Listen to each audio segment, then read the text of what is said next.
dear friends and professionals, I am Uday Singh, advocate speaking. ನೀವೆಲ್ಲರೂ ಸಹ ನನ್ನ channel ಅನ್ನು ನೋಡ್ತಾ ಇದ್ದೀರಿ ಅಂತ ನಾನು ಅಂದ್ಕೊಂಡಿದ್ದೀನಿ. ಶೇರ್ ಮಾಡಿ, ಲೈಕ್ ಮಾಡಿ, ಕಮೆಂಟ್ ಮಾಡಿ ಮತ್ತು ನನ್ನ ಚಾನೆಲ್ಗೆ ಇನ್ನೂ ಯಾರು ಸಬ್ಸ್ಕ್ರೈಬ್ ಆಗಿಲ್ಲ ದಯವಿಟ್ಟು ಸಬ್ಸ್ಕ್ರೈಬ್ ಆಗಬೇಕಂತ ಕೇಳ್ಕೊಳ್ತಾ ಇವತ್ತು ನಾನು ಇನ್ನೊಂದು ವಿಷಯವನ್ನು ತೆಗೆದುಕೊಂಡು ನಿಮ್ಮ ಮುಂದೆ ಬಂದಿದ್ದೀನಿ. ನಾನು ಇವತ್ತು ಆಯ್ಕೆ ಮಾಡಿಕೊಂಡಿರ್ತಕ್ಕಂಥ ವಿಷಯ CRPC 1973 ಒಳಗಡೆ ಬುದ್ಧಿಮತ್ಯ ಆರೋಪಿಯನ್ನ ನ್ಯಾಯಾಲಯದಲ್ಲಿ ಯಾವ ನಿಯಮಗಳ ಆಧಾರದ ಮೇಲೆ ಅವರನ್ನ ಟ್ರಯಲ್ ಅಥವಾ ವಿಚಾರಣೆ ಮಾಡಬೇಕು ಎಂಬತಕ್ಕಂಥದ್ರ ಬಗ್ಗೆ ನಾನು ಈ ವಿಡಿಯೋ ಮೂಲಕ ಒಂದಿಷ್ಟು ವಿವರಣೆ ವಿಶ್ಲೇಷಣೆ ಕೊಡಲಿಕ್ಕೆ ಇಷ್ಟಪಡ್ತೇನೆ.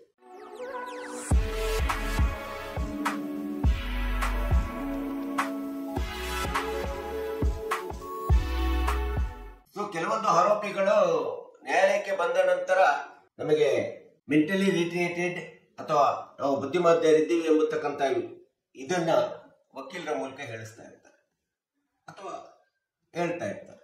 ಸೊ ವಾಸ್ತವವಾಗಿ ಅವರಿಗೆ ಈ ರೀತಿ ಬುದ್ಧಿಮತ್ತೆ ಇಲ್ಲದೆ ಇರಬಹುದು ಅಥವಾ ಶಿಕ್ಷೆಯಿಂದ ಮುಕದ್ದಮೆಯಿಂದ ಒಂದು ಹೊರ ಬರಲಿಕ್ಕೆ ಮಾಡುವಂತ ಒಂದು ನಟನೆ ಕೂಡ ಇರಬಹುದು. ಸೊ ಈ ರೀತಿ CRPC 1973 ಒಳಗಡೆ ಇಂಥ ಒಂದು ಬುದ್ಧಿಮತ್ತೆ ಆರೋಪಿಗಳು ನಿಜವಾಗ್ಲೂ ಆರೋಪಿ ಬುದ್ಧಿಮತ್ತನಾಗಿದ್ದಾನೆ ಅಥವಾ ಮೆಂಟಲ್ ರಿಟಾರ್ಡೆಡ್ ಇದ್ದಾನೆ, ಮೆಂಟಲಿ ಇಲ್ ಪರ್ಸನ್ ಇದ್ದಾನೆ ಎಂಬತಕ್ಕಂಥದ್ದನ್ನ ಮಾನ್ಯ ನ್ಯಾಯಾಲಯ ಅಥವಾ ನ್ಯಾಯಾಧೀಶರುಗಳನ್ನು ಹೀಗೆ ಊಹಿಸಿಬಿಟ್ಟು ಯಾವ ನಿಯಮಗಳ ಮೇಲೆ ಅಂತ ಆರೋಪಿಗಳನ್ನ ಮಾನವೀಯತೆ ಆಧಾರದ ಮೇಲೆ ಮತ್ತು ಕಾನೂನು ಕಾಯ್ದೆಯ ವ್ಯಾಪ್ತಿ ಒಳಗಡೆ ಯಾವ ರೀತಿ ಅವರಿಗೆ ವಿಚಾರಣೆಯನ್ನು ಕೈಗೊಳ್ಳಬೇಕು ಎಂಬತಕ್ಕಂಥದ್ದನ್ನ ಈ ಒಂದು CRPC section 328, 329, 330, 331 up to 335 section ವರೆಗೆ ಈ ಒಂದು ಬುದ್ಧಿಮತ್ಯ ಆರೋಪಿಯನ್ನು ಹೇಗೆ ವಿಚಾರಣೆ ಮಾಡಬೇಕು, ಮಾನವೀಯತೆ ಆಧಾರದ ಮೇಲೆ ಮತ್ತು ಕಾನೂನಿನ ವ್ಯಾಪ್ತಿ ಒಳಗಡೆ ಹೇಗೆ ವಿಚಾರಣೆ ಮಾಡಬೇಕು ಎಂಬ ಬಗ್ಗೆ ಸ್ಪಷ್ಟವಾದಂತಹ ವಿವರಣೆ ವಿಶ್ಲೇಷಣೆಯನ್ನು ಕೊಟ್ಟಿರ್ತಕ್ಕಂಥದ್ದು ನೋಡೋಣ. ಮೊಟ್ಟ ಮೊದಲನೇದಾಗಿ CRPC 1973 ಸೆಕ್ಷನ್ 328 ಪ್ರಕಾರ ಇಂಥ ಒಂದು ಬುದ್ಧಿಮತ್ಯ ಆರೋಪಿ ಅಂತೇಳಿ ಕಂಡು ಬಂದಾಗ ಮೆಂಟಲಿ ರಿಟಾರ್ಡೆಡ್ ಇದ್ದಾನೆ, ಇಲ್ ಪರ್ಸನ್ ಇದ್ದಾನೆ ಅಂತೇಳಿ ಆರೋಪಿ ಕಂಡು ಬಂದಂತಹ ಸಂದರ್ಭದಲ್ಲಿ ಯಾವುದೇ ಮುಕದ್ದಮೆಯಲ್ಲಿ ಇರಲಿ ಅವನು ಬುದ್ಧಿಮತ್ಯನಾಗಿದ್ದಾನೋ ಇಲ್ಲವೋ ಎಂಬತಕ್ಕಂಥದ್ದನ್ನ ಸತ್ಯಾಂಶಗಳನ್ನ ವಿಚಾರಣೆ ಮಾಡಿ ವಾಸ್ತವಾಂಶವನ್ನು ವಿಚಾರಣೆ ಮಾಡಿ ಮಾನ್ಯ ನ್ಯಾಯಾಲಯ ಸಸ್ಪೆಕ್ಟ್ ಮಾಡಬೇಕಾಗುತ್ತೆ. ಅವನು ಬುದ್ಧಿಮತ್ತೆ ಇದ್ದಾನೆ ಇಲ್ಲೋ ಎಂಬತಕ್ಕಂಥದ್ದನ್ನ ನೋಡ್ಬೇಕಾಗುತ್ತೆ. ಇದು ಮೊಟ್ಟ ಮೊದಲನೇ ಅಂಶ CRPC ಸೆಕ್ಷನ್ 328. ಸೊ ಒಂದು ವೇಳೆ ಆರೋಪಿ ಬುದ್ಧಿಮತ್ಯನಿದ್ದಾನೆ ಎಂಬತಕ್ಕಂಥ ಒಂದು ಸಸ್ಪೆಕ್ಟ್ ಏನಾದ್ರೂ ಬಂತು ಅಂತಂದ್ರೆ ಪ್ರತಿಯೊಬ್ಬ ಜುಡಿಷಿಯಲ್ ಆಫೀಸರು ಸಹ ನ್ಯಾಯಾಧೀಶರುಗಳು ಅಥವಾ ಮಾನ್ಯ ನ್ಯಾಯಾಲಯ ಈ ಒಂದು ಪ್ರೊಸೀಜರ್ ಪ್ರಕಾರ ಮೊಟ್ಟ ಮೊದಲನಾಗಿ ಮಾಡುವಂತ ಅತಿ ಪ್ರಮುಖವಾದಂತ ಕೆಲಸ ಅಂತಂದ್ರೆ ಅಂತ ಒಬ್ಬ ಬುದ್ಧಿಮತ್ತೆ ಆರೋಪಿಯನ್ನ ಸಂಬಂಧಪಟ್ಟಂತ ಜುರಿಸ್ಡಿಕ್ಷನ್ ನಲ್ಲಿ ಬರ್ತಕ್ಕಂಥ ಸರ್ಕಾರಿ ಹಾಸ್ಪಿಟಲ್ಗೆ ಆದೇಶಿಸಬೇಕಾಗುತ್ತೆ ಚಿಕಿತ್ಸೆಗೋಸ್ಕರ ಅಥವಾ ವೈದ್ಯಕೀಯ ಪರೀಕ್ಷೆಗೋಸ್ಕರ ಆದೇಶಿಸಬೇಕಾಗುತ್ತೆ. ಇದು ಅತಿ ಪ್ರಮುಖವಾದಂತ ನಿಯಮ. ಸೊ ವೈದ್ಯಕೀಯ ಪರೀಕ್ಷೆಗೆ ಆದೇಶಿಸಿದ ನಂತರ ಆ ಒಬ್ಬ ವ್ಯಕ್ತಿ ವೈದ್ಯಕೀಯ ವರದಿ ಏನ್ ಸಿಗುತ್ತೆ ಆ ವರದಿಯನ್ನು ಕೂಡ ಮತ್ತು ವೈದ್ಯಕೀಯ ವರದಿಯನ್ನು ರೆಕಾರ್ಡ್ ಮಾಡಬೇಕಾಗುತ್ತೆ.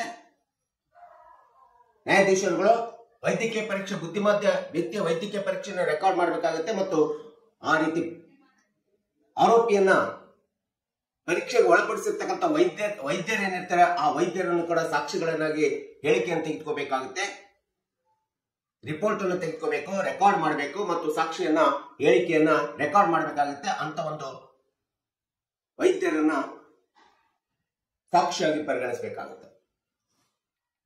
ಇದು ಒಂದು ಅತಿ ಪ್ರಮುಖವಾದಂತ ಅಂಶ ಆಗಿದೆ. ಸೊ ಯಾವುದೇ ಒಬ್ಬ ಆರೋಪಿ ಬುದ್ಧಿಮತ್ತನಾಗಿದ್ದಾನೆ, ಮೆಂಟಲ್ ರಿಟಾರ್ಡೆಡ್ ಆಗಿದ್ದಾನೆ ಅಥವಾ ಇಲ್ ಪರ್ಸನ್ ಆಗಿದ್ದಾನೆ, ಅವನು ವಿಚಾರಣೆಗೆ ಒಳಗೊಳ್ತಾ ಇದ್ದಾನೆ ಅಂತೇಳಿ ಕಂಡು ಬಂದಂತ ಸಂದರ್ಭದಲ್ಲಿ ಅಂತ ಒಬ್ಬ ಆರೋಪಿಯನ್ನು ವಿಚಾರಣೆ ಮಾಡಬೇಕೆಂಬತಕ್ಕಂಥ ಸಂದರ್ಭದೊಳಗಡೆ ಸೆಕ್ಷನ್ 329 CRPC 1973 ಸ್ಪಷ್ಟವಾದಂತ ಕೆಲವೊಂದು ಪ್ರೊಸೀಜರ್ಸ್ ಗಳನ್ನ ನಿಯಮಗಳನ್ನು ಹೇಳ್ತಾ ಇದೆ. ಆ ನಿಯಮಗಳನ್ನ ಮಾನ್ಯ ನ್ಯಾಯಾಲಯ ಇರಬಹುದು ಅಥವಾ ನ್ಯಾಯಾಧೀಶರುಗಳು ಅದನ್ನು ಕಡ್ಡಾಯವಾಗಿ ಅನುಕರಣೆ ಮಾಡಬೇಕಾಗುತ್ತೆ. ಸೊ ಅಂತ ಒಂದು ನಿಯಮಗಳಂತಂದ್ರೆ ಒಂದು ವೇಳೆ ಬುದ್ಧಿಮತ್ಯವಾಗಿರ್ತಕ್ಕಂಥ ಆರೋಪಿ ಇದ್ದಾನೆ, ಅವನು ವಿಚಾರಣೆ ನಡೀತಾ ಇದೆ ಅಂತೇಳಿ ಕಂಡು ಬಂದಂತ ಸಂದರ್ಭದಲ್ಲಿ ಅಂತ ಒಬ್ಬ ಆರೋಪಿಯ ವಿಚಾರಣೆಯನ್ನ ಮೊಟ್ಟ ಮೊದಲನೇದಾಗಿ ಮಾಡುವಂತ ಕೆಲಸ ಅಂತಂದ್ರೆ ಪೋಸ್ಟ್ಪೋನ್ ಮಾಡಬೇಕಾಗುತ್ತೆ, ಅಂದ್ರೆ ವಿಚಾರಣೆಯನ್ನ ಮುಂದುವರಿಸಬೇಕಾಗುತ್ತೆ. ಇದು ಮೊದಲನೇ ಅತಿ ಪ್ರಮುಖವಾದಂತ ನಿಯಮ. ಮತ್ತು ಆರೋಪಿಯನ್ನ ಅಂತ ಒಂದು ಬುದ್ಧಿಮತ್ಯ ಹೊಂದಿರತಕ್ಕಂಥ ಆರೋಪಿಯನ್ನ ಒಂದು ಉತ್ತಮವಾದಂತ ಹಾಸ್ಪಿಟಲೈಸೇಷನ್ ಮತ್ತು ಉತ್ತಮವಾದಂತ ಸ್ಥಳವನ್ನು ನೋಡ್ಬಿಟ್ಟು ಆ ಒಂದು ಹಾಸ್ಪಿಟಲೈಸೇಷನ್ಗೆ ರೆಫರ್ ಮಾಡಬೇಕು ಮತ್ತು ಅಲ್ಲಿ ಡಿಟೆನ್ಷನ್ ಮಾಡಬೇಕು, ಅಲ್ಲಿ ಅಡ್ಮಿಟ್ ಮಾಡಬೇಕು, ಅಲ್ಲಿ ಒಂದು ಅಡ್ಮಿಟ್ ಮಾಡಿ ಅವನಿಗೆ ಟ್ರೀಟ್ಮೆಂಟ್ ಅನ್ನು ಕೊಡಿಸಬೇಕಾಗುತ್ತೆ. ಅದು ಸ್ಪಷ್ಟವಾದಂತಹ ಒಂದು ಸ್ಪೆಷಲೈಸೇಷನ್ ಆಗಿರ್ತಕ್ಕಂಥ ಹಾಸ್ಪಿಟಲ್ ಮತ್ತು ಒಂದು ಸ್ಪಷ್ಟವಾದಂತಹ ಸ್ಥಳ, ನಿರ್ಧರಿತವಾದಂತಹ ಸ್ಪಷ್ಟವಾದಂತಹ ಸ್ಥಳವನ್ನ ನಿರ್ಧರಿಸಬೇಕಾಗುತ್ತೆ. ಇದು ಅತಿ ಪ್ರಮುಖವಾದಂತಹ ಎರಡನೇ ಒಂದು ಅಂಶ. ಸೊ ಈ ರೀತಿ ಒಂದು ಸ್ಪಷ್ಟವಾದಂತಹ ಸ್ಥಳ ಮತ್ತು ಹಾಸ್ಪಿಟಲ್ಗೆ ಅಡ್ಮಿಟ್ ಮಾಡಿ ಡಿಟೈನ್ ಮಾಡಿದಂತ ಸಂದರ್ಭದೊಳಗಡೆ ಇಡೀ ಒಂದು ಅವನ ವೈದ್ಯಕೀಯ ಚಿಕಿತ್ಸೆ ವರದಿಯನ್ನು ತೆಗೆದುಕೊಂಡ್ಬಿಟ್ಟು ಆ ವರದಿಯನ್ನು ಸಂಬಂಧಪಟ್ಟಂತ ಸರ್ಕಾರಕ್ಕೆ ವರದಿಯನ್ನು ಕಳಿಸಬೇಕಾಗುತ್ತೆ. ಅದು ಯಾವ ರಾಜ್ಯ ಇರ್ತದೋ ಆ ರಾಜ್ಯದಲ್ಲಿರ್ತಕ್ಕಂಥ ಆ ಜಿಲ್ಲೆಯಲ್ಲಿರ್ತಕ್ಕಂಥ ಜಿಲ್ಲಾ ಡಿಸ್ಟ್ರಿಕ್ಟ್ ಹೆಲ್ತ್ ಆಫೀಸರ್ ಮೂಲಕ ಆ ವರದಿಯನ್ನು ತೆಗೆದುಕೊಂಡ್ಬಿಟ್ಟು ಆ ವರದಿಯನ್ನು ಸಂಪೂರ್ಣವಾಗಿ ಸಂಬಂಧಪಟ್ಟಂತ ರಾಜ್ಯ ಸರ್ಕಾರಕ್ಕೆ ಕಳಿಸ್ಕೊಡ್ಬೇಕಾಗುತ್ತೆ. ಇಡೀ ಒಂದು ಬುದ್ಧಿಮತ್ತ ಆರೋಪಿಯ ವೈದ್ಯಕೀಯ ಚಿಕಿತ್ಸೆ ವರದಿ ಮತ್ತು ಅವನಿಗೆ ಎಲ್ಲಿ ಡಿಟೆನ್ಷನ್ ಮಾಡಲಾಗಿದೆ, ಎಲ್ಲಿ ಚಿಕಿತ್ಸೆ ಕೊಡಲಾಗ್ತದೆ, ಇದೆಲ್ಲದರ ವರದಿಯನ್ನ ಸಂಪೂರ್ಣವಾಗಿ ಸಂಬಂಧಪಟ್ಟಂತ ರಾಜ್ಯ ಸರ್ಕಾರಕ್ಕೆ ಕಳಿಸ್ಕೊಡ್ಬೇಕಾಗುತ್ತೆ. ಇದು ಬಹಳ ಮಹತ್ವಪೂರ್ಣವಾದಂತ ನಿಯಮ. ಹಾಗೆ ಸೆಕ್ಷನ್ 330 ಪ್ರಕಾರ ಇಂಥ ಒಂದು ಮೆಂಟಲಿ ರಿಟ್ರೇಟೆಡ್ ಪರ್ಸನ್,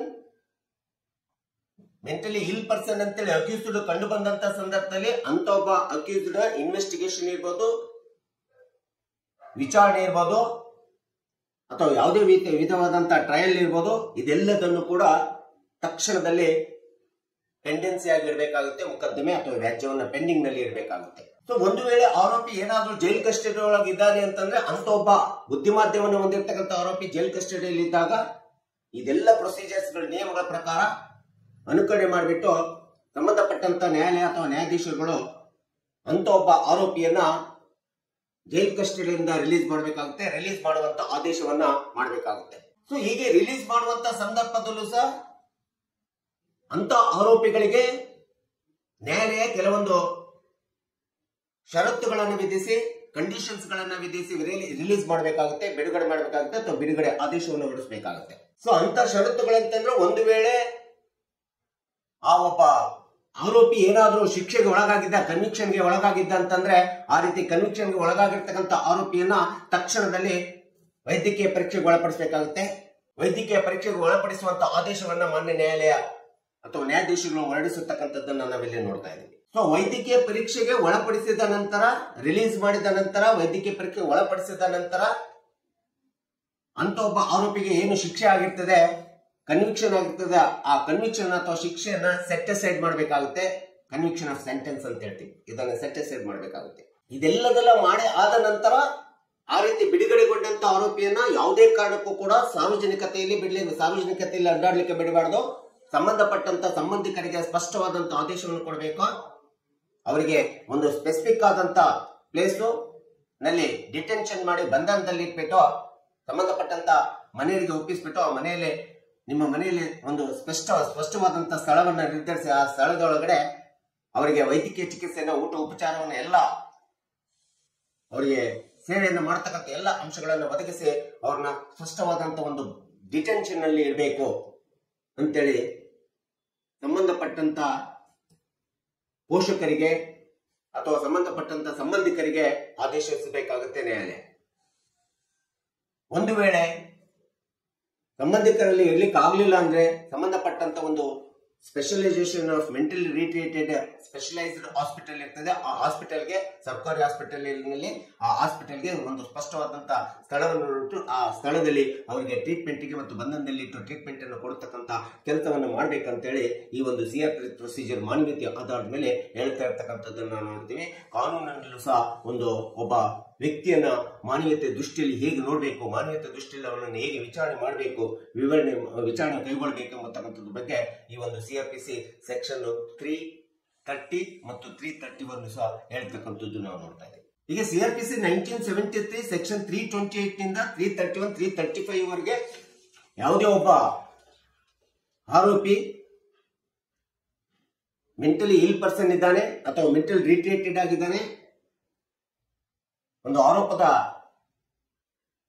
ವಿಚಾರಣೆಗೆ ಒಳಗಾಗಿದ್ದಾನೆ ಅಂತ ಒಬ್ಬ ಆರೋಪಿಯನ್ನ ನಾವು ಹೇಗೆ ಕಾನೂನಿನ ವ್ಯಾಪ್ತಿ ಒಳಗಡೆ ಮತ್ತು ಮಾನವೀಯ ಮೌಲ್ಯವನ್ನು ಇಟ್ಕೊಂಡು ನಾವು ವಿಚಾರಣೆ ಕೈಗೊಂಡು ಅವನಿಗೆ ಸೂಕ್ತವಾದಂತ ಕಾನೂನು ಕ್ರಮವನ್ನು ಅವನ ಮೇಲೆ ಜರುಗಿಸಬೇಕು ಎಂಬತಕ್ಕಂಥದ್ರ ಬಗ್ಗೆ ಸ್ಪಷ್ಟವಾದಂತ ನಿಯಮವನ್ನು CRPC 1973 ಸೆಕ್ಷನ್ 328 ನಿಂದ 331 335 ವರೆಗೆ ಹೇಳಿರ್ತಕ್ಕಂಥದ್ದು ನಾವಿಲ್ಲಿ ನೋಡ್ತಾ ಇದ್ದೀವಿ.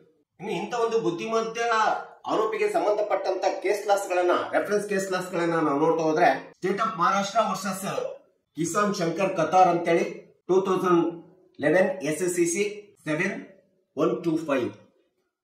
ಸೊ ಈ ಒಂದು ಕೇಸ್ ಲಾಸ್ ಅನ್ನ ನಾವು ರೆಫರ್ ಮಾಡಿದಾಗ ಹೇಗೆ ಬುದ್ಧಿಮತ್ಯವಾದಂತ ಆರೋಪಿಯನ್ನ ನಾವು ವಿಚಾರಣೆ ಮಾಡಬೇಕೆಂಬುದರ ಬಗ್ಗೆ ಸ್ಪಷ್ಟವಾದಂತ ಒಂದು ಜಡ್ಜ್ಮೆಂಟ್ ಅನ್ನ ನಾವಿಲ್ಲಿ ನೋಡ್ತಾ ಇದ್ದೀವಿ. ಇನ್ನು ಎರಡನೇ ಒಂದು ರೆಫರೆನ್ಸ್ ಕೇಸ್ ಅಂತಂದ್ರೆ ಮೆಂಟಲಿ ಇಲ್ಲಿಟ್ರೇಟ್ ಪರ್ಸನ್ಸ್ ಇರ್ಬೋದು, ಮೆಂಟಲಿ ರಿಟ್ರೇಟೆಡ್ ಪರ್ಸನ್ಸ್ ಇರ್ಬೋದು, ಅಥವಾ ಮೆಂಟಲಿ ಇಲ್ ಪರ್ಸನ್ಸ್ ಇರ್ಬೋದು ಅಂತ ಒಂದು ಆರೋಪಿಗಳು ಬಂದಾಗ ಇನ್ನೊಂದು ಅತಿ ಪ್ರಮುಖವಾದಂತ ರೆಫರೆನ್ಸ್ ಕೇಸ್ ಲಾಸ್ ಅನ್ನ ನಾವಿಲ್ಲಿ ನೋಡ್ಬೇಕಾಗುತ್ತೆ. ಅದು Ravindra Singh versus state of Punjab 2014 10 SSCC 655. ಈ ಒಂದು ಕೇಸ್ ಲಾಸ್ ಅನ್ನು ಕೂಡ ನಮಗೆ ಒಂದು ಅತಿ ಪ್ರಮುಖವಾದಂತ ಕೇಸ್ ಲಾಸ್ ಆಗಿದೆ. ಮೆಂಟಲಿ ರಿಟ್ರೇಟೆಡ್ ಪರ್ಸನ್ಸ್ ಗಳನ್ನ ಹೇಗೆ ವಿಚಾರಣೆ ಮಾಡ್ತಾರೆ ಮತ್ತು ಹೇಗೆ ಅವರ ಬಗ್ಗೆ ಮಾನವೀಯ ಮೌಲ್ಯದ ಆಧಾರದ ಮೇಲೆ ನ್ಯಾಯಾಂಗದ ವ್ಯಾಪ್ತಿ ಒಳಗಡೆ ವಿಚಾರಣೆಯನ್ನು ಮಾಡಿಬಿಟ್ಟು ಅವರಿಗೆ ಚಿಕಿತ್ಸೆಯನ್ನು ಕೊಟ್ಟು ಅವರನ್ನ ರಕ್ಷಣೆ ಮಾಡಬೇಕೆಂಬುದರ ಬಗ್ಗೆ ಈ ಒಂದು CRPC 1973 ಸೆಕ್ಷನ್ 328 to 331 ನಿಂದ 335 ವರೆಗೆ ಹೇಳಿರ್ತಕ್ಕಂಥದ್ದು ನಾವಿಲ್ಲಿ ನೋಡ್ತಾ ಇದ್ದೀವಿ. ಸೊ ಈ ರೀತಿಯಾಗಿ ಯಾವುದೇ ಒಂದು